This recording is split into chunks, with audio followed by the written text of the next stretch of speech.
From the outside, Irina Gaidamachuk didn't look like a killer. She wasn't terrifying, intimidating, or even particularly noticeable. She was a woman who could walk into any neighborhood without turning heads. A modest presence, the kind you might pass by in a grocery store without giving a second thought, living in the industrial city of Ekaterinburg. Irina was a mother, a wife, and just another struggling soul trying to survive the harsh economic realities of post-Soviet Russia. She wore cheap clothing, kept her hair in a practical cut, and bore the tired, worn-out expression common among the working class. There was no visible madness in her eyes, no aura of danger around her. That was what made her so dangerous. Ekaterinburg, located in the Ural Mountains, is Russia's fourth largest city and an important industrial and cultural hub. But like many cities in post-Soviet Russia, it suffered from a range of deep-rooted problems: poverty, alcoholism, unemployment, and a crumbling social safety net. In this setting, a woman like Irina didn't stand out. The city was busy, chaotic, and increasingly desensitized to stories of theft, corruption, and violence. It was here, among the gray apartment blocks and aging Soviet infrastructure, that a silent killing spree would unfold over nearly a decade. No one suspected that one of their neighbors, a soft-spoken woman, would eventually be revealed as one of Russia's most prolific female serial killers. The first sign of trouble came years before the murders were ever discovered. Irina had developed a serious drinking problem by her early 20s. What started as casual drinking became a full-blown addiction that consumed her life. Alcohol was cheap, available, and widely used as a coping mechanism in the economically depressed parts of Russia. For Irina, the vodka wasn't just an escape. It became a necessity. Her addiction made it difficult for her to hold a job or maintain any consistent routine. She drifted in and out of employment, relying on her husband, Victor, to keep the family afloat. They had 2 children together, and while Victor tried to hold the family together, Irina's behavior became increasingly erratic. Despite her addiction and instability, Irina maintained a carefully managed public persona. She could turn on a smile when needed, hold polite conversations with neighbors, and present herself as a devoted mother. This duality, between the image she projected and the reality of her mental state, was the foundation upon which her crimes would later be built. It allowed her to operate unnoticed, to gain the trust of vulnerable people, and to slip in and out of their homes without raising alarm. The more she practiced this deception, the more effective she became at using her harmless image as camouflage. The psychological instability within Irina had deep roots. Her childhood had been shaped by trauma and neglect. Raised in the town of Nyagin in western Siberia, she grew up in a home where alcohol was ever present and emotional warmth was nearly non-existent. Her mother, also an alcoholic, was abusive and inconsistent. Irina learned early on that love came with conditions and that survival often meant keeping emotions buried. This kind of upbringing left her with poor emotional regulation and a lack of empathy, traits commonly observed in serial offenders. But unlike male serial killers, who often display overt aggression or leave behind clear signs of their pathology, Irina operated in quiet and calculated ways. She began to develop a pattern of manipulation, lying to authorities, friends, and even her family about her drinking, her whereabouts, and her finances. When she was sent to rehab, she manipulated the system to get early release. When her family intervened, she promised change but quickly returned to old habits. At times, She even used her children as tools to gain sympathy or as shields to mask her addiction. She was not chaotic in the traditional sense. She was methodical in her own way, always trying to find loopholes, always hiding behind a mask of normalcy. Over time, she learned how to weaponize that image. She wasn't a predator who stalked from the shadows. She was one who knocked on the front door and smiled. In the early 2000s, Ekaterinburg's elderly population became the unknowing targets of a deadly game. Many older residents had lived through wars, famines, and the fall of the USSR.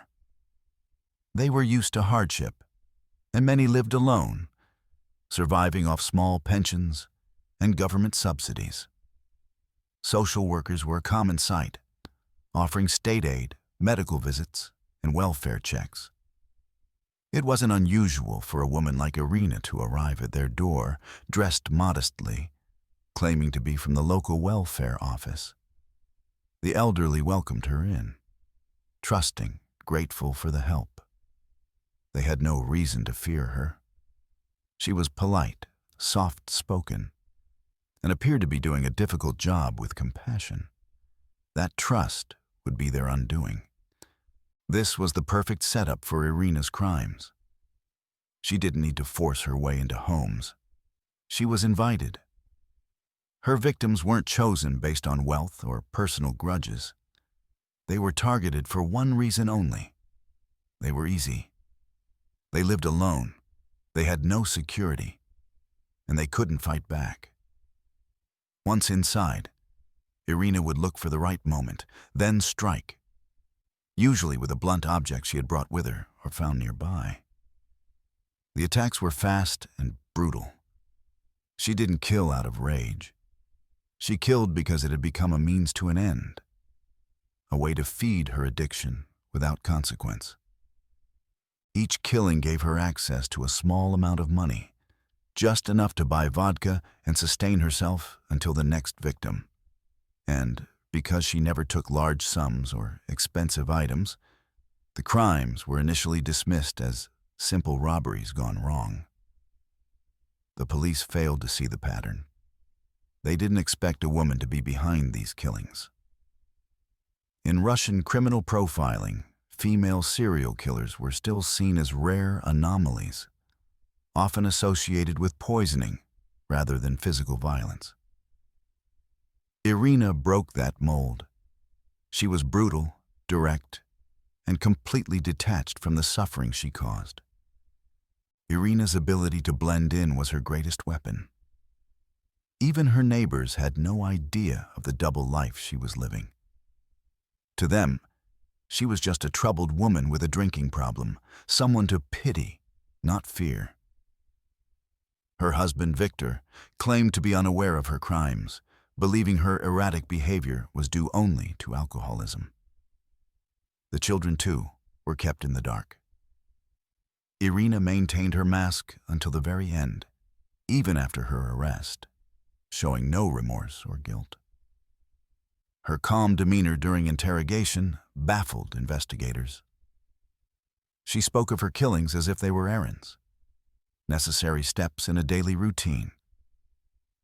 What makes her story particularly chilling is not just the number of victims, 17 confirmed deaths, but the nature of her violence and her complete emotional disconnect. She didn't kill out of passion, revenge, or ideology. She killed for alcohol, and nothing more. That level of cold pragmatism in a woman was shocking to Russian law enforcement and society alike. It forced a reevaluation of gender roles in violent crime and exposed gaps in the justice system's ability to detect and address female offenders. This chapter sets the stage for understanding Irina not as an outlier, but as a product of a broken environment. An environment that normalized neglect, minimized female violence, and failed to intervene until it was too late. She was not born a killer.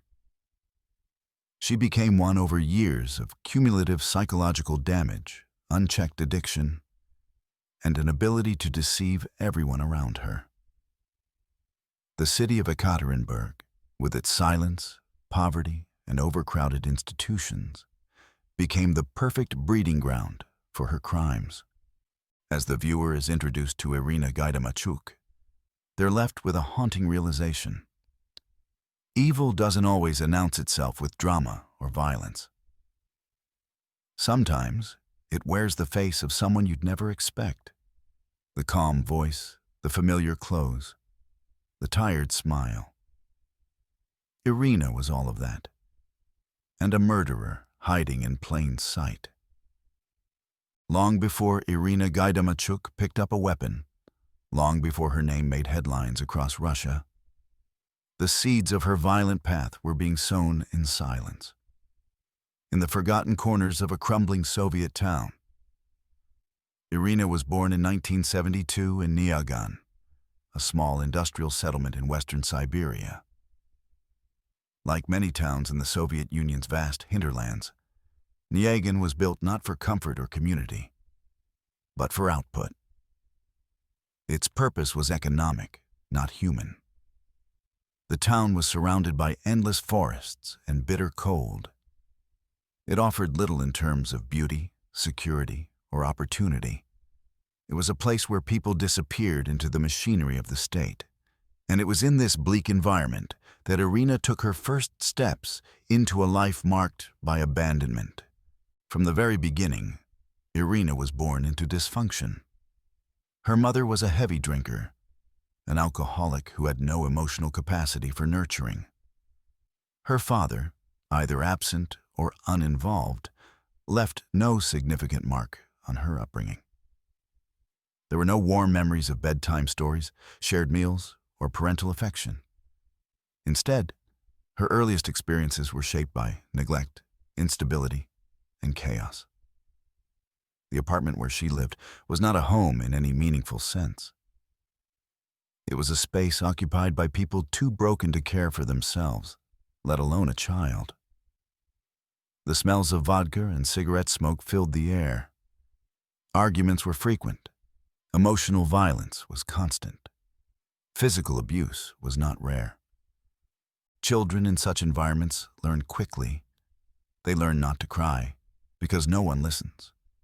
They learn not to hope because disappointment is routine. And most dangerously, they learn not to feel. In Irina's case, this emotional shutdown began early. There is no evidence of developmental support, no sign that any adult made a serious effort to guide her through her formative years. School teachers noted her as withdrawn and unfocused. Other children avoided her, sensing a difference they couldn't quite name. With no support at home and no stable external guidance, Irina was left to build her worldview from fractured pieces, pieces built from survival, not connection. The Soviet system at the time offered minimal help to children in broken homes. While the ideology praised the strength of the collective and the value of the child, the reality was different. Schools were underfunded. Social workers were overstretched. Domestic abuse and alcoholism were common and quietly ignored. The state prioritized labor and production over psychological health. For a girl like Irina, falling through the cracks was not an accident. It was the expected outcome.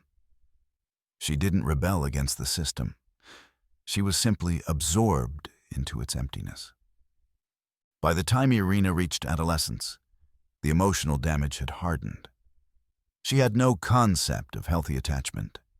Her empathy, if it ever existed, was stunted. She viewed people through a lens of usefulness or threat. Emotional bonding was foreign to her. When she did seek connection, it often came from the wrong places. Older boys, strangers, people who offered momentary escape through alcohol or attention. She learned to lie, to manipulate, and to shut down her emotions when they became inconvenient. Her behavior became increasingly erratic. Her drinking started before she turned 18, and by her early 20s, it had become central to her life. Psychologists would later say that Irina displayed signs of antisocial personality disorder, though she was never formally diagnosed in her early years. But the symptoms were there. A disregard for consequences, a lack of remorse, a pattern of deceit, and an inability to form real emotional bonds. These traits, while dangerous in adulthood, often begin in environments like Irina's, where neglect and trauma teach a child that survival is more important than morality. It is important to understand that Irina was not born with a desire to kill. Her story is not one of inherent evil, but rather of unchecked deterioration. Each phase of her early life was a step downward, a chain reaction of neglect, exposure to violence, and emotional starvation. Had there been even a single meaningful intervention, a caring teacher, a protective adult, access to therapy, her trajectory might have changed. But in Nyagan, during the late Soviet years, such interventions were rare. Her suffering remained invisible, and her wounds never healed. The lack of a stable family also contributed to a profound sense of powerlessness. Irina had no control over her environment. She couldn't stop her mother from drinking or her home from descending into chaos. Over time, this helplessness turned into resentment. She began to see vulnerability not as something to protect, but something to exploit or despise.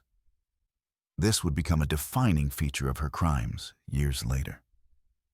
Targeting elderly women who were isolated and defenseless, much like she had once been. But now from the opposite side of the equation. By her late teens, Irina had begun drifting. She had no career ambitions, no strong relationships, and no consistent goals. Her education had been spotty at best. The collapse of the Soviet Union in the early 1990s only made things worse. The country was in chaos. Jobs disappeared overnight. Inflation made money nearly worthless. Social safety nets dissolved. Alcohol became cheaper and more accessible than ever. For someone like Irina, this was both a curse and an opportunity.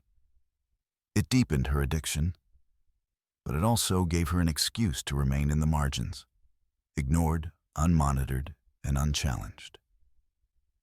In 1991, she married Viktor Gaidamachuk, a truck driver who, like many others, underestimated the extent of Irina's emotional instability. At first, the marriage offered her some sense of structure. They had 2 children, and for a time, Irina attempted to play the role of housewife. But the addiction never left. She would disappear for days, return drunk or disoriented, and lash out emotionally. When Victor threatened to leave or take the children, Irina would manipulate the situation, make promises she had no intention of keeping, blame others for her failures, or beg for one last chance. Over time, Victor resigned himself to the dysfunction. He, too, became complicit in the silence. During this period, Irina made multiple attempts to enter rehabilitation programs, but they were either ineffective or abandoned midway. She was not interested in recovery. She was interested in appearances. If a rehab admission helped her get her children back or avoid legal consequences, she would sign up. But the moment the pressure lifted, she would relapse. And with each cycle of rehab and relapse, she became better at hiding her true self. She learned how to act the part, say the right things, and move through systems without ever confronting the root of her behavior. What's most unsettling about Irina's early years is the way they mirror the backgrounds of many female offenders who slip through the cracks. Studies show that female serial killers are often shaped not by sudden acts of violence, but by long, slow exposure to environments that normalize cruelty, encourage emotional detachment, and reward manipulation. Irina fit this mold precisely. Her behavior was not explosive, it was cumulative. Decades of untreated trauma, combined with the systemic failures and her own internalized rage, shaped her into someone capable of incredible harm. The chapter ends by connecting her childhood to the first signs of predatory behavior. As she entered her late 20s and early 30s, Irina's financial desperation grew. Her addiction now demanded daily maintenance. She began stealing, lying to neighbors, and posing as a social worker to gain trust. These early deceptions laid the groundwork for her eventual killing spree. The same survival tactics she used in childhood: deception, emotional detachment, and manipulation, would soon evolve into tools of murder. In the shadows of Nayagan, a future killer was molded, not through evil, but through abandonment, and no one noticed. By the time Irina Gaidamachuk reached her 20s, her life had already taken on a pattern of dysfunction that mirrored the chaos of her childhood. Though the Soviet Union had collapsed, the emotional wreckage of her upbringing had not. She married Viktor Gaidamachuk, a quiet and mostly absent truck driver who offered little more than a temporary illusion of stability. Together, they had 2 children. On the surface, it was a typical working-class Russian family navigating hard times. But behind closed doors, their lives were unraveling, and alcohol was the center of it all. Irina had started drinking young, long before she became a mother. What began as an escape quickly evolved into a necessity. Vodka became her constant, her comfort, and her fuel. It dulled her anxieties, numbed her pain, and erased the emptiness that had lived inside her since childhood. But it also erased her inhibitions, her judgment, and her capacity for empathy. As her addiction deepened, so did the instability around her. Victor was not a violent man, but he was passive. He worked long hours, driving trucks across vast stretches of Russia, often staying away for days at a time. Whether by choice or helplessness, he avoided confronting Irina's growing problem. Her binge drinking became routine. She would disappear for hours, sometimes days, leaving the children unattended. When Victor returned, she would offer apologies, sometimes tears, and promise to change. But the pattern never broke. Over time, her drinking became not just a problem, it became the defining feature of her identity. Despite the dysfunction, Irina attempted to present herself as a functioning mother and wife. On the rare sober days, she cooked, cleaned, and even showed affection to her children. But these moments were fleeting. The next bottle was always looming. Neighbors would later describe her as strange and unpredictable, sometimes friendly, sometimes aggressive. No one suspected she was dangerous, but everyone knew something was off. Eventually, the state intervened. Russian social services, already overwhelmed and underfunded, took notice after reports surfaced that her children were being neglected. Irina was institutionalized in a rehabilitation center. It wasn't her first visit, and it wouldn't be her last. She went through the motions of treatment, attending sessions, offering the right answers, nodding at the right times. But she had no intention of staying sober. Rehab for her was a performance, a way to get back home, regain her children, and start the cycle again. Her stays in rehab rarely lasted long. As soon as she was released, she would return to the bottle. The few attempts at sobriety never lasted more than a few weeks. Her body had become dependent on alcohol, but so had her identity. Without it, She was irritable, depressed, and detached. With it, she was reckless, volatile, and increasingly desperate. The family's financial situation worsened with each relapse. Victor's income wasn't enough to support a household and fund Irina's addiction. She began pawning household items. Jewelry disappeared. Appliances went missing. She stole money from neighbors, lied about being robbed, and fabricated stories to gain sympathy. But eventually, the resources ran out. And that's when her behavior took a darker turn. It began with small lies. She started impersonating a social worker, going door to door, claiming she was offering assistance to the elderly. She would introduce herself with a warm smile and a fabricated name. She said she was from the government, checking on pensions or offering help with utilities.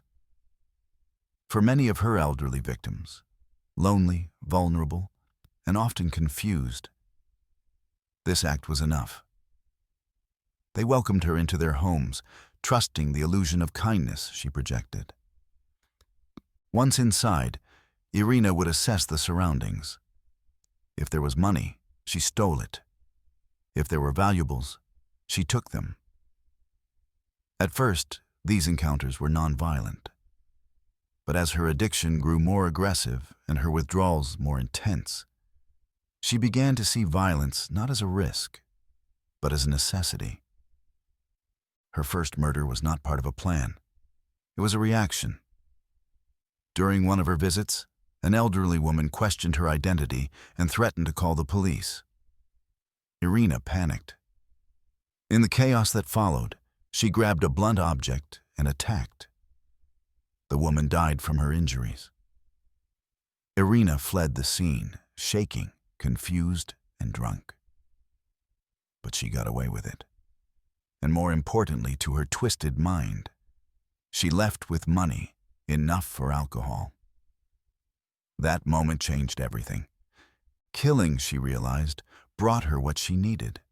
It silenced resistance, it opened wallets, and it left no one to report her afterward. Her conscience had long eroded under years of trauma and addiction. Now, emboldened by the lack of consequences, she developed a method. She began targeting elderly women, women who lived alone, had pensions, and were less likely to fight back. She would choose small towns or quiet residential areas, often knocking on doors during the daytime when neighbors were at work. Her demeanor was always calm, disarming. She dressed modestly, looked like a caregiver or bureaucrat. The illusion worked nearly every time. Once inside, she followed the same pattern. If the woman grew suspicious, Irina attacked swiftly, using hammers, axes, or any blunt object she could find in the victim's own home. She killed quickly, took what she needed, and left without a trace. These were not rage killings. They were calculated and transactional. Each one was a means to an end. Vodka. In interviews years later, Irina would admit that her only motivation was alcohol. She didn't kill for thrill, revenge, or hatred. She killed because she needed money for the next bottle. And with each successful escape, she grew bolder. The murders did not happen in rapid succession.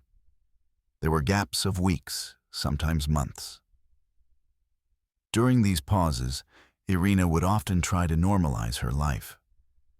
She spent time with her children, attended local events, even went to church. These interludes helped her avoid suspicion. To outsiders, she looked like a struggling mother, not a serial killer. She knew how to blend in, how to switch roles depending on the context. The deception came naturally, refined over years of manipulating those around her. Victor, still unaware of the full extent of her crimes, grew increasingly distant. He suspected the drinking, suspected the lying, but never imagined murder. He remained quiet, either out of fear, exhaustion, or denial. Their children, too, were kept in the dark. Irina's double life was sustained by her ability to wear different masks: mother, wife, neighbor, social worker, killer. This chapter in Irina's life, the years between her first murder and her eventual arrest, was defined entirely by addiction. Her crimes were not driven by ideology, personal vendetta, or even madness in the conventional sense.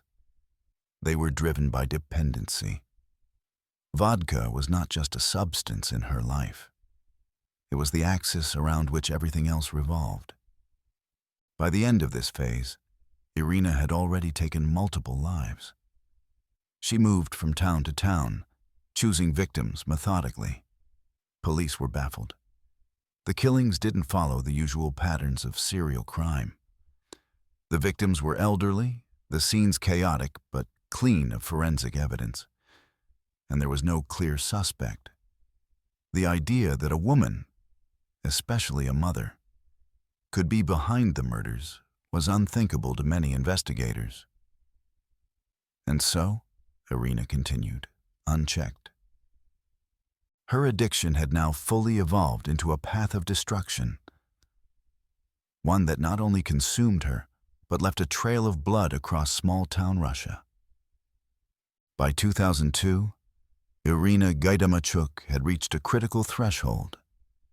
Years of alcohol abuse had corroded every aspect of her life: her role as a mother, her marriage, her reputation, and her mental stability. Yet, despite repeated interventions, short stints in rehab, and mounting pressure at home, her dependency on vodka only grew more vicious. With no stable source of income and an unrelenting need for alcohol, Irina began to look for alternatives. And then one day, faced with withdrawal and desperation, she acted. Her first victim lived in the quiet outskirts of Yekaterinburg, a small, aging woman in her 70s, living alone. Like many elderly Russians of her generation, she relied on a modest pension and had minimal contact with the outside world. To Irina, this woman was not a person. She was an opportunity. Disguised in plain clothes and holding a clipboard to appear official, Irina approached the woman's home under the pretense of being a social worker from the local administration office. She had rehearsed the role in her head, polite but firm, just enough authority to avoid suspicion. The elderly woman opened the door.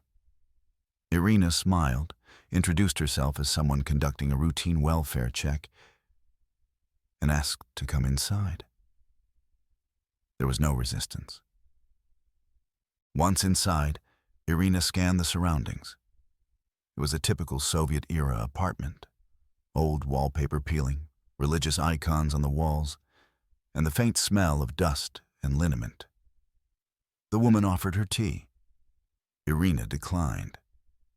Her eyes were already darting across the room, looking for signs of cash or valuables. When the woman became slightly suspicious and asked for ID, something snapped. Irina hadn't come prepared for a confrontation. She hadn't planned to kill, at least not consciously. But her desperation was louder than her hesitation. In the woman's kitchen, she grabbed a metal mallet from the counter. One blow to the head dropped the old woman to the floor. Irina struck again, ensuring there would be no screams, no alarm. The room went silent. She took the woman's small savings, less than a few thousand rubles, barely enough to last more than a day or two, and left. No one saw her enter. No one saw her leave. There were no fingerprints, no forced entry, and no forensic evidence to trace. The police, overworked and underfunded, labeled it a tragic robbery. No suspects were identified. The case went cold within weeks. That single act, the first kill, changed everything. Irina hadn't expected it to be so simple. She hadn't expected to feel so little. There was no remorse, no horror at what she'd done, just a profound sense of relief. She had gotten what she needed, vodka. The act of killing was, in her mind, not murder. It was survival. She had faced a problem and eliminated it. And because no one came after her, because there were no consequences, it became easy to justify. She convinced herself it wasn't that serious. The woman had been old. She would have died soon anyway. These were the twisted rationalizations that became part of Irina's internal narrative. Her mind, already clouded by years of trauma and alcohol, began to normalize the act of violence. What should have been a psychological turning point, something that would haunt or paralyze a typical person, became a green light. The silence that followed the murder gave her permission to do it again. And so, a pattern began to form. Weeks after the first killing, Irina found herself in a familiar position, desperate for alcohol, broke, and craving the numbness that only vodka could bring. She remembered how easy it had been. So she returned to the act, not with hesitation, but with purpose. She found another elderly woman in a nearby district. Again, she posed as a social worker. Again, she was let in. Again, she used a blunt object, this time a hammer. Again, she left with cash. And again, there were no consequences. This repeat success began to alter how Irina viewed herself. She wasn't just an addict anymore. She was someone who had found a system. Each killing was structured, methodical, and efficient. She didn't seek out specific individuals.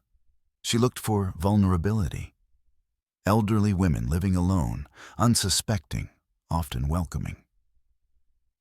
Their homes were small and humble, but to Irina, they were treasure chests. The act of killing never became ritualistic or emotionally charged. There was no sexual element, no trophies taken, no effort to relive the crimes. She killed because it was necessary to get what she wanted. But each successful murder chipped away at the last remaining layers of her morality. The police, meanwhile, were baffled. At first, the murders appeared unconnected. Different towns, different neighborhoods, different victims. The only similarities were the profiles. Elderly women bludgeoned to death in their own homes. Authorities chalked it up to robbery, or perhaps a spree of unrelated crimes.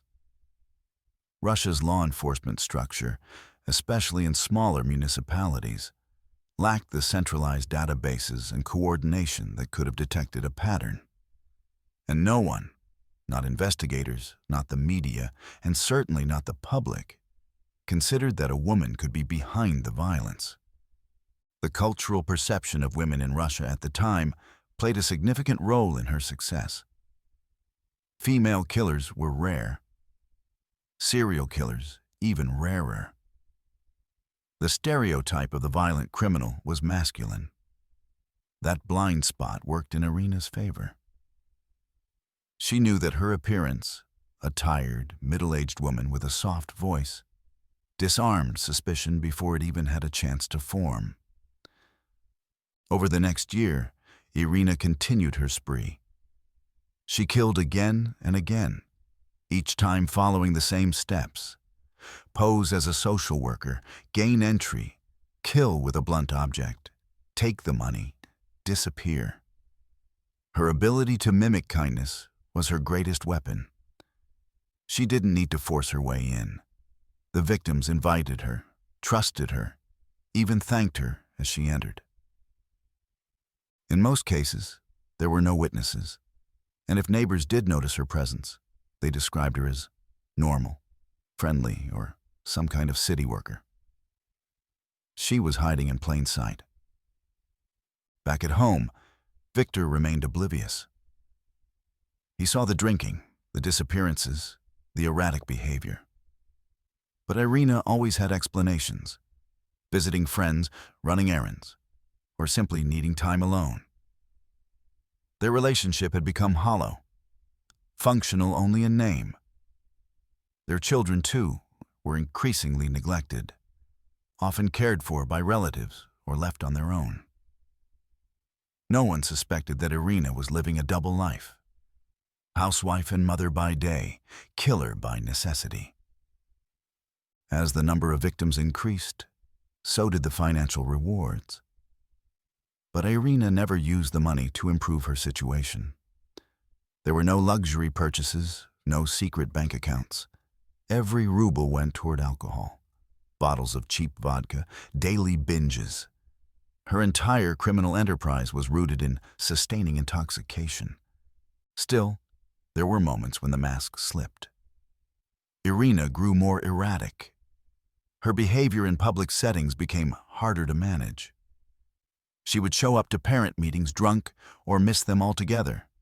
She would disappear for days, returning with shaky explanations.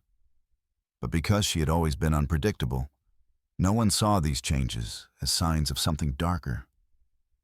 They just saw her as troubled, perhaps mentally ill, maybe a bad mother, but not a murderer. This chapter of Irina's life, from her first kill in 2002 to the establishment of a consistent pattern, was critical. It was the moment where a boundary was crossed, and the consequences were not death or arrest, but silence and freedom. The vacuum of accountability emboldened her. The success of that first murder, and the ease with which it was forgotten by the system, created the conditions for everything that followed. By the end of 2003, Irina had killed multiple women. Each murder followed the same logic, the same method, and ended the same way. Money for vodka. No trophies, no signs of remorse. Just a blunt weapon, an open door, and a rapidly growing body count. The woman who had once been a neglected child, a broken wife, and an alcoholic mother had now added something else to her identity. A predator. Silent, unnoticed, and deadly. By 2003, Irina Gaidamachuk had entered a new phase in her evolution as a serial killer. Not just someone who committed murder, but someone who systematized it. The spontaneity of her first crime was long gone. Now, killing had become part of a process, a routine as ordinary to her as waking up or brushing her teeth. Her methods grew sharper, her strategy more consistent. Every detail became practiced, almost ritualistic. Not out of passion or ideology, but out of efficiency. Her victims remained the same. Elderly women living alone in small towns around the Sverdlovsk Oblast region. Irina targeted the vulnerable, those overlooked by society, those who wouldn't be missed for days, sometimes weeks. She refined her persona as a government worker, dressing conservatively, carrying a clipboard, and knocking confidently at the doors of unsuspecting pensioners. In Russia, where older citizens were accustomed to visits from housing inspectors, health officials, or social welfare agents, her approach felt believable. She understood this blind trust, and she weaponized it. Her routine started long before the kill. She would travel to nearby villages or working-class neighborhoods that were unfamiliar to her immediate social circle. Places far enough to avoid recognition, but close enough for easy escape. She would walk the streets slowly, looking for signs. Elderly women gardening alone, grocery shopping by themselves, or visible religious icons in windows, hints of a solitary life. Once she identified a potential target, she would knock on the door in the late morning, when family members were least likely to be present. At the door, she would introduce herself as someone from the Social Protection Department, saying she had information about increased pensions or assistance programs for senior citizens. She spoke politely, even sweetly, projecting concern and professionalism. Most of the time, the door opened without hesitation. Once inside, she wasted no time. She rarely engaged in long conversation. As soon as her victims turned their backs, often heading to the kitchen to prepare tea or look for documents, Irina struck. She used what was available: an axe, a hammer, or a metal rod. There was no struggle, no shouting. Her victims were elderly and frail, and she delivered her blows with sudden brutality. 1 or 2 strikes were usually enough. In some cases, she even brought her own tools, concealed in a shopping bag. After the killing, she would quickly search the apartment. Irina wasn't after large sums of money. Her take often amounted to just a few thousand rubles, sometimes even less. But for her, it was never about the amount. It was about the alcohol it could buy. She never lingered. Within minutes, she would wipe down any surface she had touched, check to make sure no one had noticed, and slip out as quietly as she had arrived. The murders were efficient, clean, and shockingly fast. Her ability to remain composed, even calm, after taking a life, became a key element of her survival. These were not crimes of rage. They were transactions. And because Irina's method was so consistent, the police remained blind to the pattern. Each murder scene looked like a simple burglary gone wrong. There was no forced entry, no signs of struggle beyond the blunt trauma, no sexual component, no notes or messages. Just another old woman, dead in her home, and some money missing. Detectives classify the cases as random break-ins, tragic but not connected. In many instances, local police failed to communicate with departments in nearby towns. Russia's fragmented law enforcement system at the time lacked a centralized mechanism for identifying serial offenses that spanned across jurisdictions. This bureaucratic weakness played directly into Irina's hands.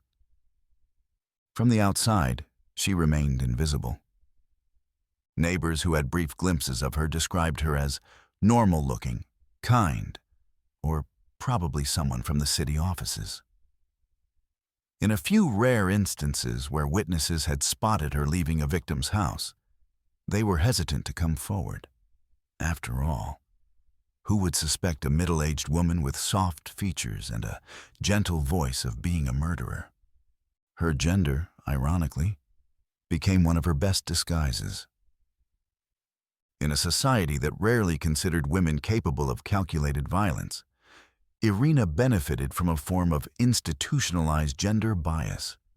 Investigators were on the lookout for young men with criminal records, not mothers in their 40s. No composite sketches, no press releases, no manhunt. The idea of a female serial killer simply didn't fit into the narrative the authorities were working from.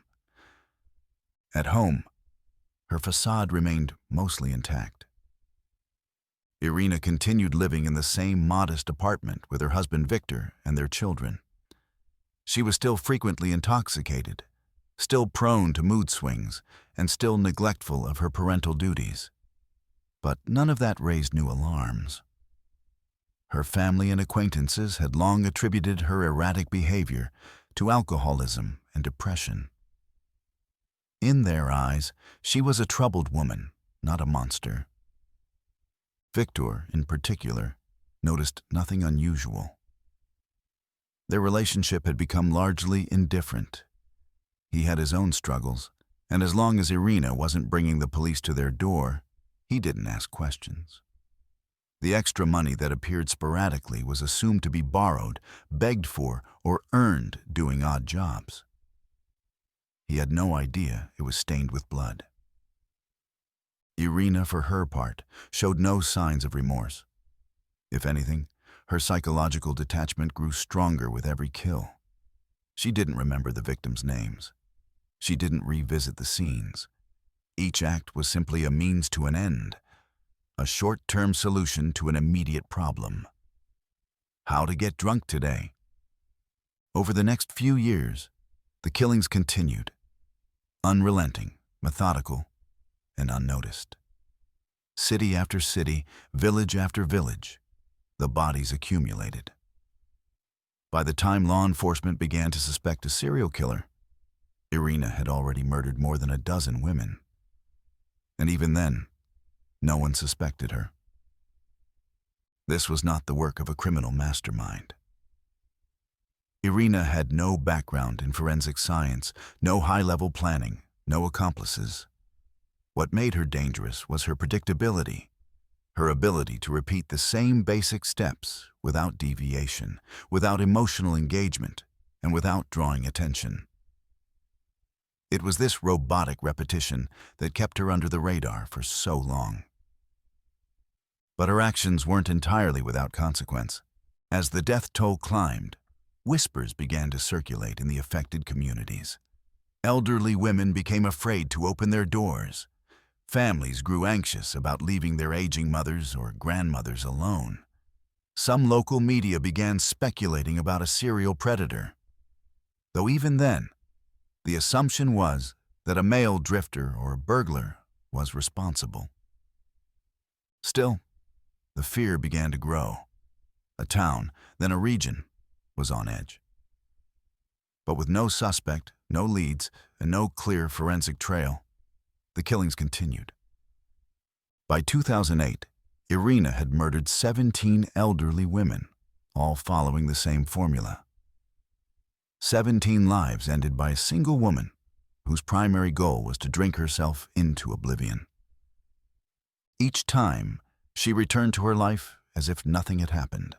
This chapter of Irina Gaidamachuk's story reveals a chilling truth: that in a society structured on routine and trust, evil can hide behind familiarity.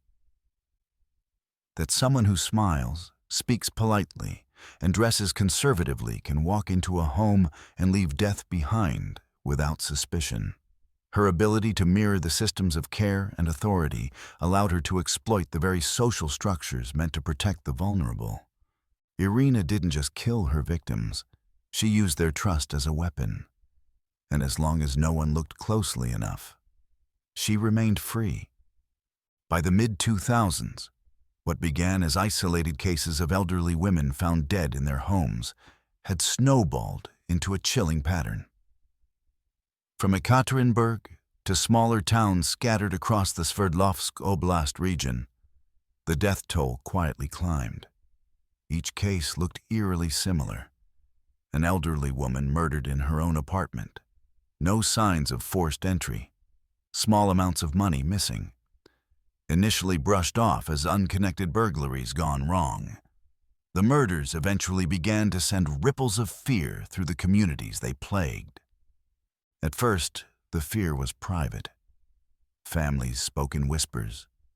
Neighbors grew suspicious of every knock at the door. Senior citizens began double-checking locks and ignoring unannounced visitors. Word spread among the elderly population that something was wrong. Something dark was moving among them. The panic escalated when the local media began picking up on the pattern. Newspaper columns speculated about a possible serial killer targeting pensioners. News anchors reported the deaths with increasing concern, using phrases like striking similarities and a disturbing trend. Still, no official police statement confirmed any connection between the cases. That silence only deepened the dread. People feared what they didn't understand, and no one understood why the killer had not yet been caught.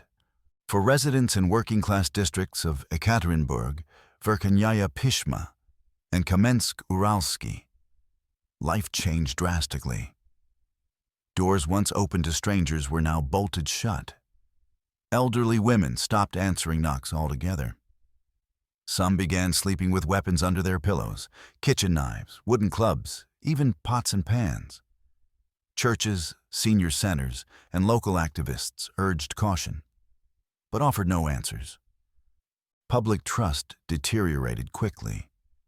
The fact that the victims allowed their killer inside without resistance only made the situation more terrifying. People began to question everyone. social workers, postal employees, meter readers. Paranoia seeped into every street, every staircase, every hallway of every crumbling Soviet-era apartment block. It wasn't just the deaths. It was the unseen nature of the threat. And that was Irina Gaidamachuk's greatest weapon, her invisibility. She was not a hulking man with a criminal record. She was not an outsider or a drifter. She was a woman, middle-aged and unremarkable in appearance, blending into the same communities she terrorized. She dressed plainly, spoke gently, and claimed to be from the government. No one suspected that the woman smiling at the door held a hammer in her handbag. The police, meanwhile, were stuck in a storm of confusion and jurisdictional disarray. Each murder was investigated by local police units, often without communication between departments. The pattern was there. Identical victim profiles, consistent methods of killing, similar times of day. But no centralized task force existed to analyze the cases collectively. Law enforcement treated each death as an isolated robbery. And because the entry was non-forced and there were no signs of ransacking, no witnesses, and no forensic breakthroughs, each case was closed with minimal leads. There were no fingerprints, no surveillance footage, no DNA. The killer left behind almost nothing, just bodies and silence. Some detectives began to suspect a serial perpetrator, but their theories were dismissed. The idea that a single person could be responsible for so many killings seemed implausible, especially given the lack of hard evidence. Most significantly, no one in authority seriously considered that the killer could be a woman. Gender profiling blinded investigators. They looked for a man, likely homeless or mentally ill, who could be breaking in and attacking the elderly. Flyers were distributed showing male composite sketches based on vague witness reports. Irina kept killing. Her calculated method, entering through trust rather than force, rendered traditional investigative tools nearly useless. And because she changed towns frequently, she avoided the telltale signs of a spree killer confined to a single area. She knew just how much pressure the system could handle without responding. Meanwhile, the public's fear reached a boiling point. Families with aging parents grew desperate. Many moved their elderly relatives into their own homes. Others installed new locks or security cameras. In neighborhoods where killings occurred, residents formed makeshift patrols, standing guard in stairwells and courtyards at night. Some people began to question the state's ability to protect them. In public forums and newspapers, citizens criticized the silence from the Ministry of Internal Affairs. "How many women have to die before someone admits we have a killer on the loose?" one editorial read.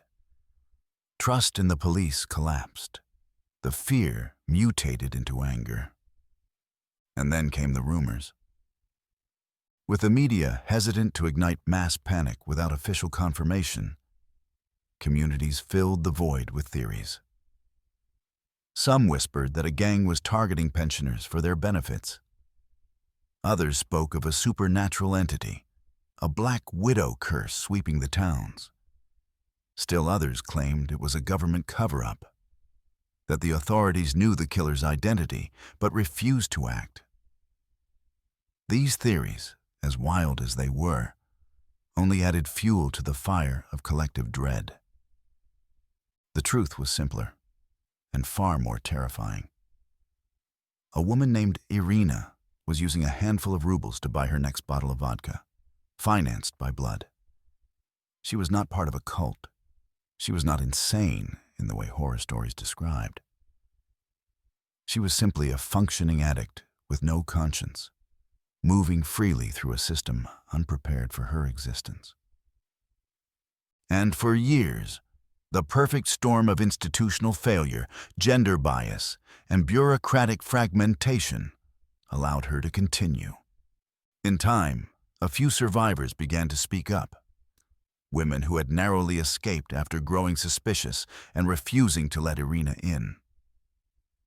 Their descriptions were inconsistent and often vague. A woman with light brown hair, someone polite, not threatening. She looked like a government lady. None of these accounts fit the typical serial killer profile. The police still didn't connect the dots. But inside their walls, fear had taken root. Detectives now operated under public scrutiny. Reporters waited outside stations. Officers fielded daily calls from frightened families. Local politicians demanded progress. And the police, though reluctant to admit it, had no answers. All the while, Irina continued her routine. Her ability to remain under the radar for so long came not from brilliance, but from knowing just how little society valued the lives of her victims. Old, poor, and female. Her targets were the forgotten ones. Their deaths didn't make headlines until the number became too high to ignore. Eventually, she would slip up. Eventually, her luck would run out. But in this chapter of her story, the killer remains a ghost, and an entire region lives under her shadow. The real horror wasn't just in the murders themselves. It was in how long it took for anyone to realize what was happening. 17 women dead, all trusting the wrong knock at the door. And no one could stop it. For nearly a decade, Irina Gaidamachuk operated in silence. Her calculated routine, her manipulation of public trust, and the systematic execution of her crimes kept her in the shadows. The bodies kept appearing. The stories were eerily similar, but the face behind the horror remained unknown. That was until one woman, elderly, vulnerable, but miraculously resilient, refused to become another number in the rising death toll. Her survival changed everything. The turning point came in 2010. Irina, by then deeply entrenched in her pattern, approached another elderly woman under the familiar disguise of a social worker. Dressed modestly and carrying official-looking documents, she knocked on the woman's door with a calm and collected demeanor. Her tone was reassuring, her words gentle. She explained that she was sent by the local authorities to distribute benefits to pensioners. The woman, like many others before her, believed her. She opened the door and let Irina inside, unaware that she had just invited death into her home. But this time, something went wrong. Perhaps the woman was physically stronger than Irina had expected. Maybe she sensed something off in her visitor's behavior. When Irina launched her attack, swinging a blunt object, as she had done so many times before, the woman fought back. She screamed, struggled, and managed to evade the fatal blow. Bleeding and injured, she stumbled out of her home and into the street, where neighbors rushed to help. Irina, caught off guard, fled the scene.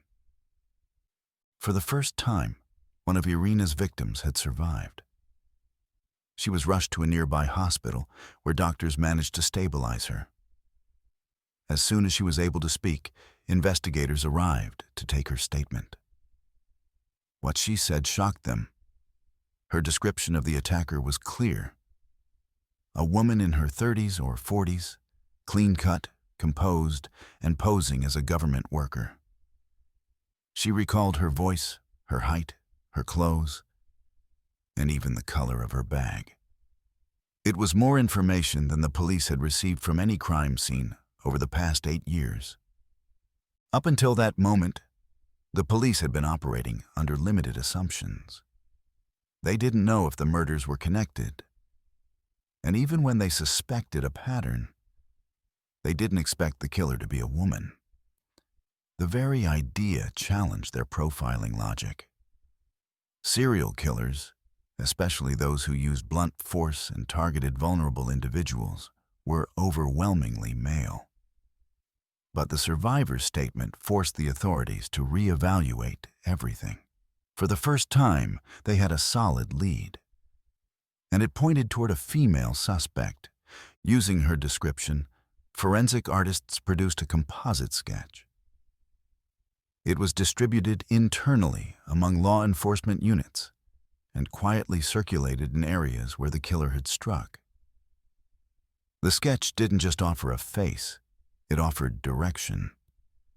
Investigators began cross-referencing the image with records of women who had been institutionalized for addiction, particularly those living in or near the murder locations. They filtered through criminal databases, looked into social service records, and cross-checked names that matched the general profile. Meanwhile, the media caught wind of the survivor's story. News reports highlighted the bravery of the woman who had escaped, and rumors began to circulate that the killer might be female. The narrative began to shift. Public fear turned into curiosity and a desperate demand for answers. The survivor became a symbol, not just of survival, but of accountability. Her voice had pierced through the silence that had protected Irina for years. The police now operated with urgency. They revisited past crime scenes, re-examined witness statements, and searched for patterns in how the killer had approached her victims. In doing so, they discovered that in nearly all cases, the killer had claimed to be affiliated with social services. This was a crucial detail that had been overlooked or underappreciated in earlier investigations. By focusing on women who had impersonated government workers or had prior run-ins with elderly victims, they narrowed their field significantly. Eventually, their search brought them to Irina Gaidamachuk. She was already known to social services due to her history of alcoholism and her periodic attempts at rehabilitation. Her name came up in connection to domestic disturbances, welfare visits, and complaints from neighbors. More importantly, she had lived or been present in nearly every area where the murders had occurred.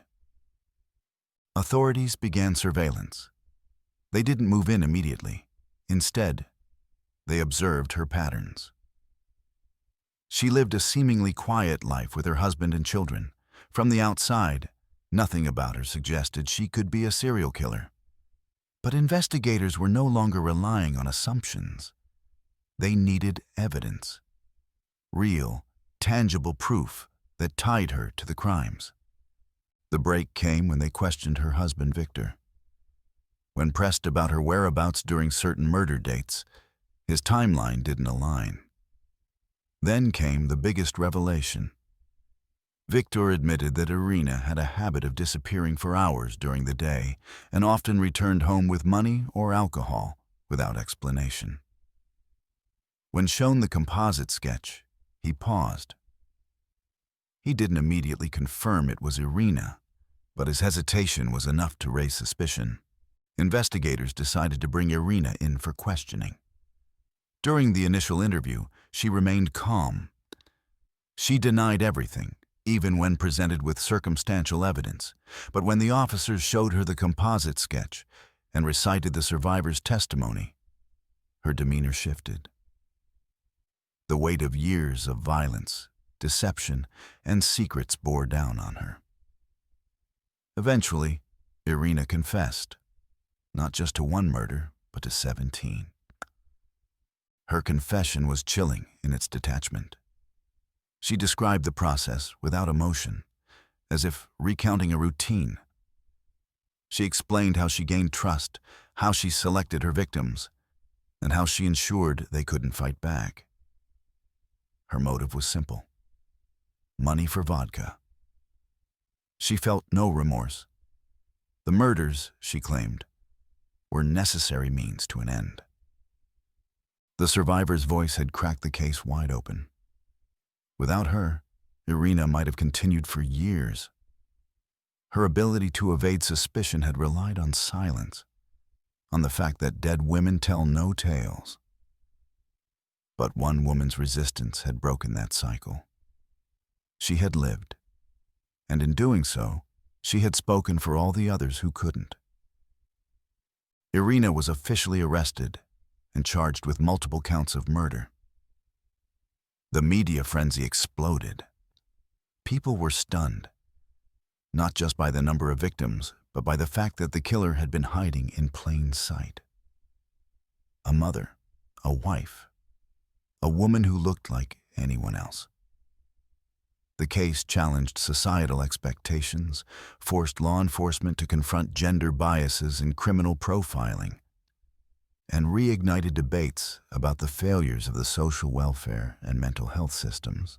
This chapter marks the collapse of Irina's carefully built facade.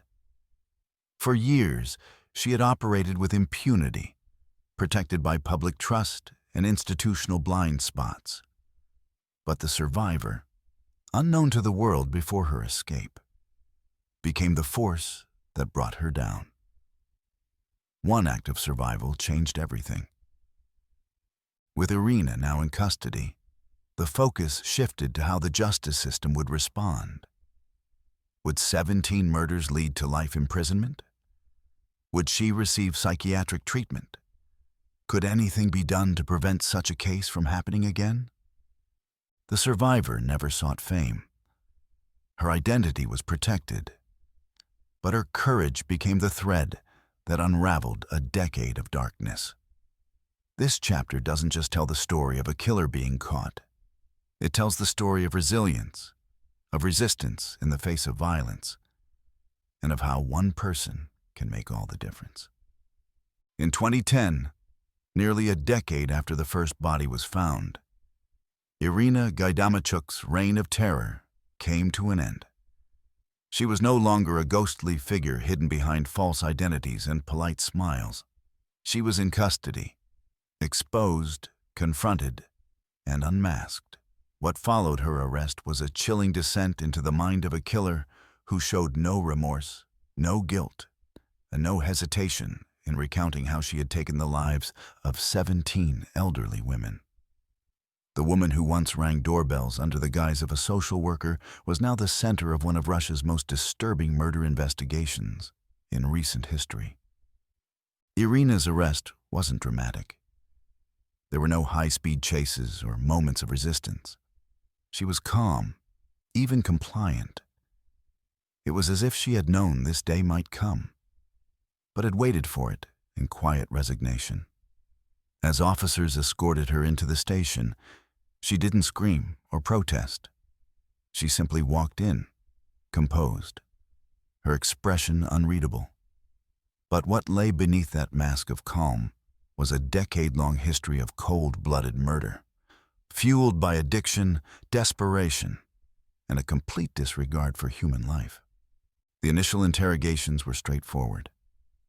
Investigators presented the evidence: a composite sketch that matched her face, inconsistencies in her husband's alibi, and the survivor's detailed testimony. Irina didn't resist. In fact, she began talking with little pressure. She confessed to the murders casually, almost as if discussing routine errands. Her voice was even, her demeanor disturbingly flat. She admitted to targeting elderly women because they were easy victims. She didn't use euphemisms or soften her language. She stated plainly that she killed them for money, small amounts, barely enough for bottles of vodka. Some victims had nothing but coins. Others had a bit more tucked into purses or hidden in cabinets. It never mattered how much she took. What mattered was the act itself. The kill, the silence afterwards, and the booze that followed. When asked why she chose to impersonate a social worker, Irina's answer was practical. They trusted me. She knew that elderly women, particularly those living alone, were accustomed to government visits. The uniformed appearance, the formal tone, and her well-rehearsed script gave her immediate access. There was no need to break in or force entry. Her victims opened their doors with their own hands. She exploited a societal norm, and in doing so, bypassed suspicion time and time again. Investigators were horrified by the lack of emotion in her statements.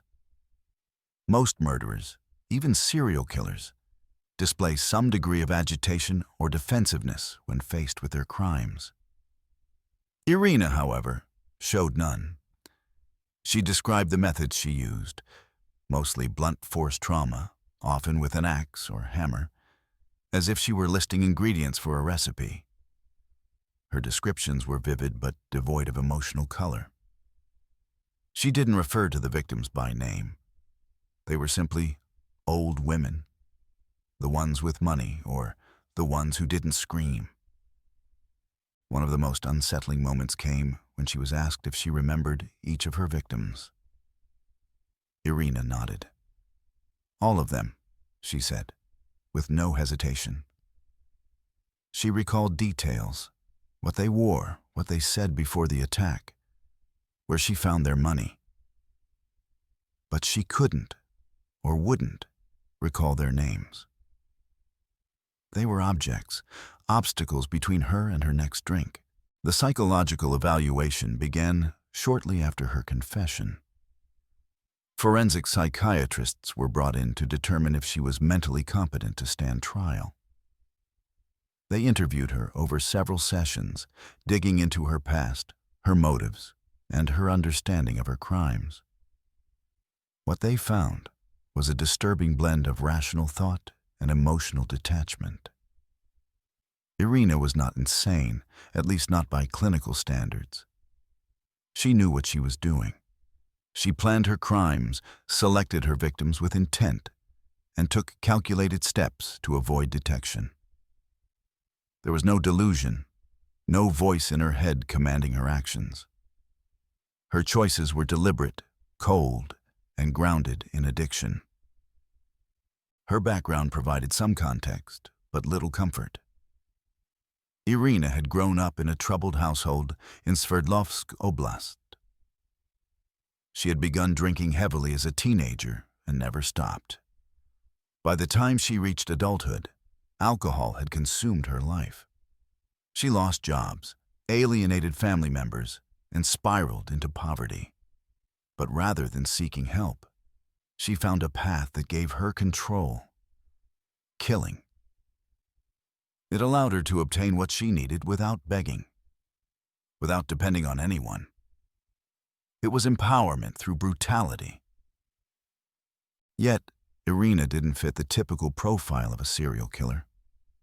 She was a mother of two, married to a man who described her as quiet and simple.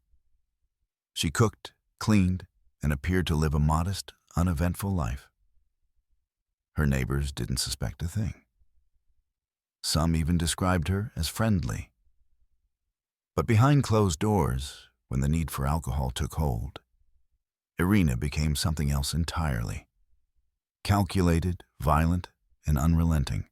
What baffled experts the most was her emotional disconnection. During one session, a psychiatrist asked Irina how she felt about the families of her victims. She blinked, confused. "I didn't know them," she replied. The idea of empathy, of consequence beyond her immediate needs, seemed foreign to her. She didn't cry. She didn't express regret. The only time she appeared visibly agitated was when the conversation turned to her children. Not because she feared what they would think of her, but because she didn't want them to be taken away. As the investigation deepened, law enforcement uncovered links between her presence and nearly 24 elderly deaths. But only 17 were directly tied to her by evidence. She had left little behind. No fingerprints, no DNA, no forced entries. Her ability to blend in, to use social norms to her advantage, had allowed her to operate in full view of society. The brutality of the crimes contrasted starkly with her everyday persona. The prosecution began building its case. They gathered Irina's confessions, the survivor's testimony, expert psychological reports, and evidence from the crime scenes. The patterns were undeniable. In each instance, Irina had used the same tactics, the same tools, and left behind similar wounds. She always took money, always chose elderly women, and always struck swiftly. This wasn't random. It was methodical. Meanwhile, the public struggled to process the reality of who Irina Gaidamachuk really was. The media dubbed her Russia's most dangerous female serial killer. Her photographs were splashed across newspapers and television screens, her expression blank, her gaze steady. People found it hard to reconcile the image of a middle-aged woman with the horror she had inflicted. Her gender, her role as a mother, and her mundane lifestyle clashed violently with the violence of her crimes. This chapter in Irina's story underscores the deep contradictions in her character. She wasn't insane, nor was she driven by complex ideologies. Her motive was simple, but her methods were terrifyingly effective. She wore a mask of normalcy, and behind it lay a predator who understood how to exploit trust, routine, and invisibility. What made Irina especially dangerous was that she never saw herself as evil. In her mind, the victims were unfortunate, but necessary. She didn't see murder as an atrocity. It was a means to an end. The emotional numbness, the lack of remorse, and the chilling logic behind her decisions made her an anomaly not just in Russian criminal history, but in the global understanding of female serial killers. Her mask had fallen, but the shockwaves of her crimes would ripple for years. As she awaited trial, the justice system now faced the burden of answering the public's most haunting questions. How did she go unnoticed for so long? How could such violence exist in someone so ordinary? And how many more Irinas might still be out there, masked, hidden, and waiting? When Irina Gaidamachuk entered the Sverdlovsk Regional Court in Yekaterinburg in May 2012, the public expected a punishment as severe as her crimes. Prosecutors laid out the facts. 17 murders and 1 attempted murder committed over 8 years, each carried out with calculated brutality against defenseless pensioners. For weeks, the gallery was filled with relatives clutching photographs of mothers and grandmothers, hoping the hearings would end with a life sentence, or for some, a call to reinstate capital punishment. The evidence seemed overwhelming. Irina's own confession, matching forensic details, and the survivor's testimony. Yet seasoned legal analysts already knew the outcome could never match the public's demand for retribution, because the law itself set a hard ceiling. Under Article 57 of the Russian Criminal Code, women cannot be sentenced to life imprisonment, and the moratorium on the death penalty, formal since 1996, de facto since 1999, meant capital punishment was off the table. The harshest term Irina could legally receive was 20 years. Prosecutors still argued forcefully, detailing each homicide, emphasizing her lack of remorse, and asking the court to impose the maximum.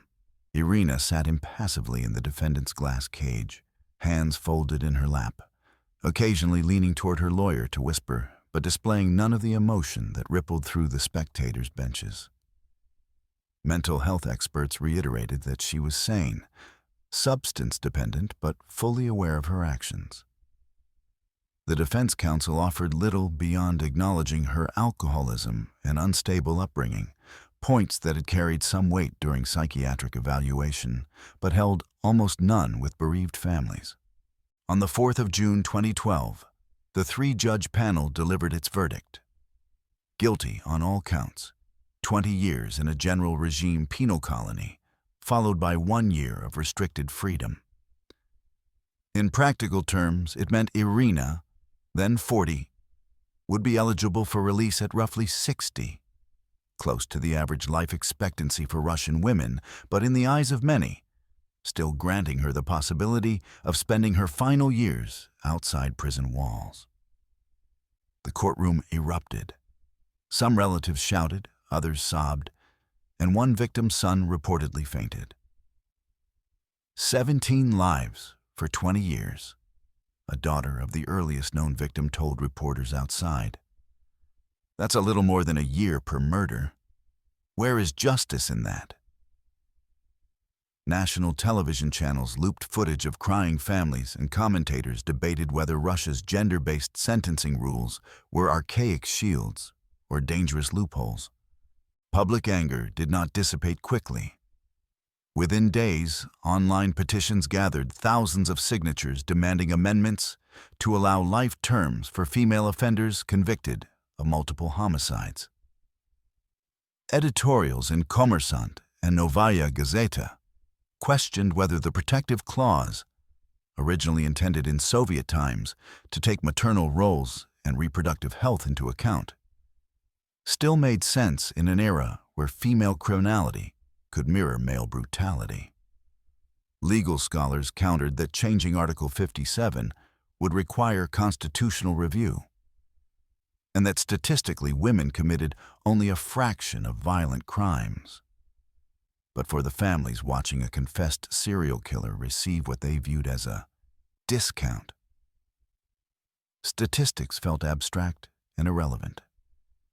They wanted proportionality, and they felt the court's hands had been bound. Inside government circles, the debate was more subdued. Some deputies in the State Duma acknowledged the optics were poor, yet warned that removing gender distinctions could open political battles over other protected categories, such as juveniles and pregnant women. Others believed the outrage would fade, as it had after earlier cases with lighter sentences for female perpetrators. In Sverdlovsk Oblast, however, the governor's office faced immediate pressure. Community meetings in Ekaterinburg featured heated exchanges with police officials who were still criticized for taking so long to link the murders. For investigators, the lenient maximum was a bitter end to years of paperwork and sleepless nights. Several detectives later told journalists they felt they had delivered justice only to see it diluted by statute. Media coverage drew sharp comparisons with male serial killers. Andrei Chikatilo had been executed in 1994. Alexander Pichushkin was serving life in a special regime colony. Commentators asked why a killer like Irina should be treated differently when her crimes were similar in number and savagery. Feminist voices entered the conversation too, arguing that true gender equality would mean eliminating sentencing disparities altogether, even if that meant women could face life terms. Others pushed back, noting that blanket equality in punishment might ignore the social and psychological contexts that disproportionately push women into crime, contexts visible, if not exculpatory, in Irina's own history of poverty and addiction. The debate revealed deep divisions over whether the law should reflect biological considerations, societal roles, or a strict principle of identical accountability. While policy arguments raged, the victims' relatives focused on remembrance. Memorial services were held in the neighborhoods where the murders occurred, and a small plaque listing the names of all 17 women was installed on the wall of a local Orthodox church. Several families pursued civil suits to claim damages from Irina's seized property, though her possessions were minimal. Lawyers warned them that financial compensation would be symbolic at best. What mattered more was acknowledgement of their loss, something many felt the criminal sentence had failed to provide. In prison, Irina reportedly adapted without difficulty. Guard interviews leaked to tabloid outlets described her as orderly, rarely confrontational, and cooperative with work assignments in the colony's sewing workshop. The same emotional flatness that chilled psychiatrists during evaluation seemed to shield her from conflicts with other inmates. Journalists who sought post-conviction interviews were denied access. But one retired investigator stated that, in her final interrogation, Irina expressed only a single regret: that she had been careless enough to let the last victim escape. There was no reference to remorse, repentance, or the family's suffering, only frustration that her own plan had failed. The case prompted the Russian Ministry of Internal Affairs to review investigative coordination between regional police units. A new directive required murders involving elderly victims to be entered into a centralized database within 24 hours, flagging similarities in victim profile or modus operandi for cross-region analysis. Whether these measures prevented future tragedies is difficult to quantify, yet law enforcement officials publicly cited the Gaidamachuk investigation as a catalyst for improved data sharing. The sentencing laws, however, remained unchanged. Parliamentary attention shifted to other issues, and no bill amending Article 57 made it out of committee. A decade later, public memory of the case still carries a bitter note. For criminal justice students, it serves as a study in profiling blind spots, interagency communication failures, and the complexities of gender in sentencing. For the victims' families, it is a permanent reminder that legal maximums can feel like moral minimums. And for observers of Russian law, Irina Gaidamachuk's 20-year term sits at the center of an unresolved conversation about whether protections designed for fairness can mutate into loopholes that deny true proportional justice. The courtroom phase closed the factual chapter of her crimes, but opened a broader societal one: how to reconcile legal tradition with contemporary notions of equality and public safety. The anger sparked by her sentence has not rewritten the statute, for now, but it lingers as a cautionary echo each time a serious female offender stands before a Russian judge. Irina received the toughest penalty available, yet for many it was not enough. That dissonance between legal limit and moral expectation remains the most haunting legacy of a case that had already rewritten the boundaries of fear. The case of Irina Gaidamachuk remains one of the most unsettling chapters in modern Russian criminal history, not just for the sheer number of lives lost, but for what it revealed about the invisible layers of vulnerability, neglect, and systemic failure. 17 elderly women, murdered in cold blood, over a span of nearly a decade. The simplicity of Irina's methods, posing as a social worker, walking through unlocked doors, bludgeoning her victims, makes the horror all the more jarring. No elaborate schemes, no elaborate weaponry, just deception, timing, and a ruthless pursuit of money to feed an addiction. She was, in the most literal sense, a killer hiding in plain sight.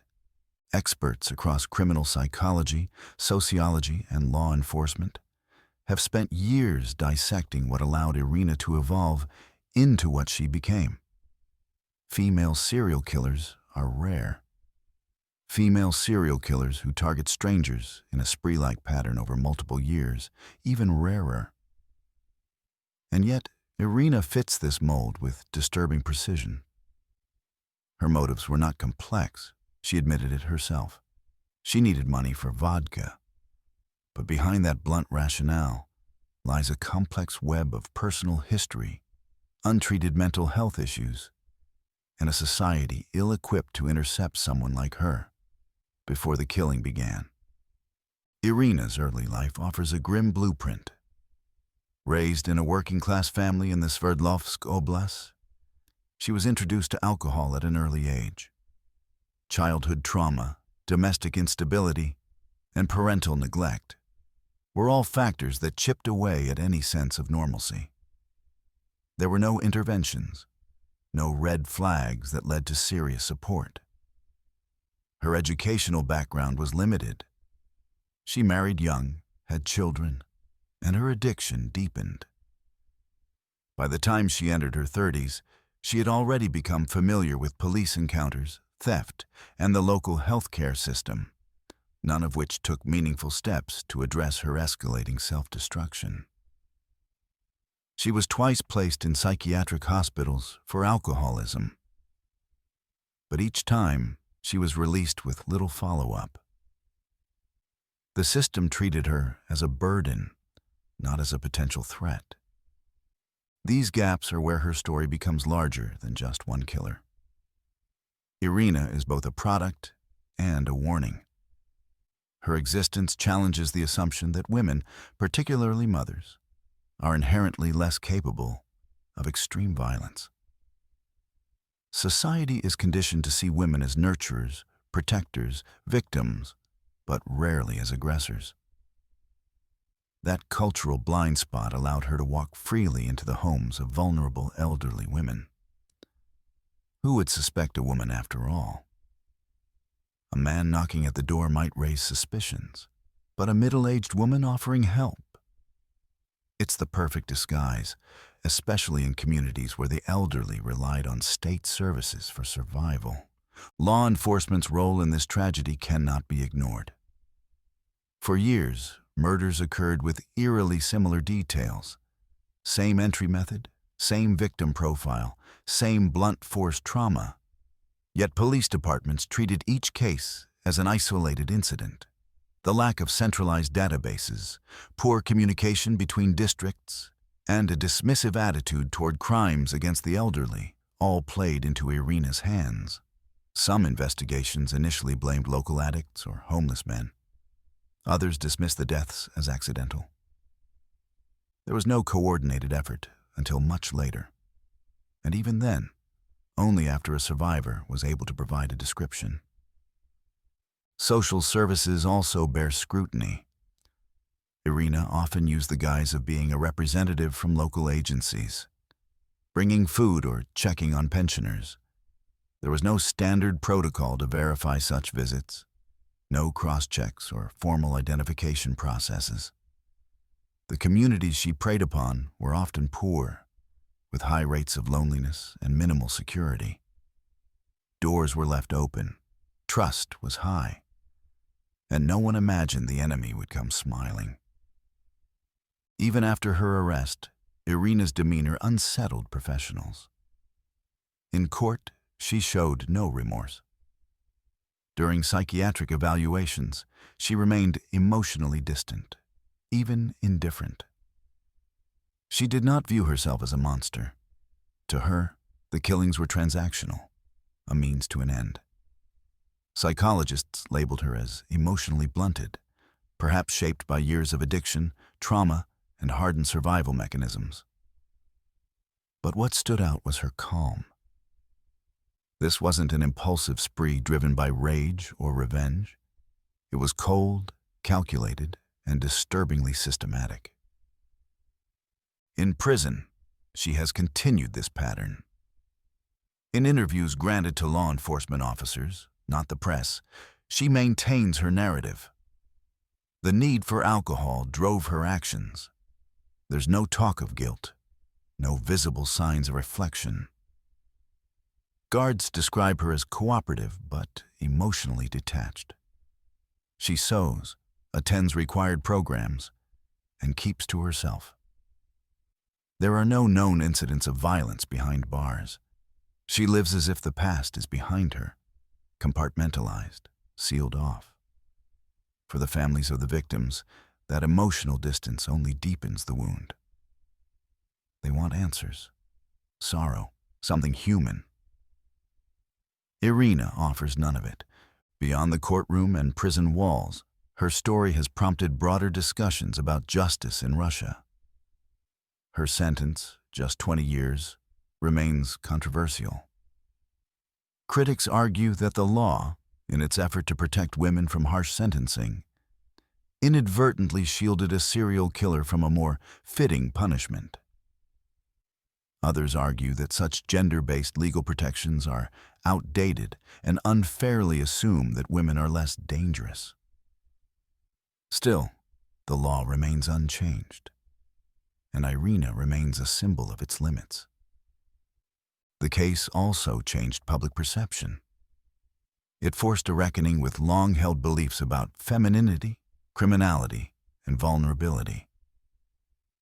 It reminded the nation that violence is not confined to one gender, and that monsters don't always look like monsters. They can smile. They can knock on your door in the middle of the day. They can offer help and walk away minutes later, leaving death behind. Today, the legacy of Irina Gaidamachuk is measured not just in the lives she took, but in the fears she awakened. Communities across Russia have become more cautious. Elderly residents now question unfamiliar visitors. Social workers are trained with more stringent ID protocols. Police departments, especially in the Urals, have improved coordination on serial crime patterns. Her name surfaces in criminology lectures, in documentaries, in debates over legal reform. But for the families of her victims, no academic or legislative progress can ever erase the trauma. The final image of Irina is not one of rage or madness. It's one of ordinariness, an unremarkable face, a soft-spoken tone, a woman who blended in with everyone else. That, perhaps, is the most terrifying part. She didn't come from the shadows. She came from next door. She passed unnoticed for years, not because she hid, but because no one thought to look.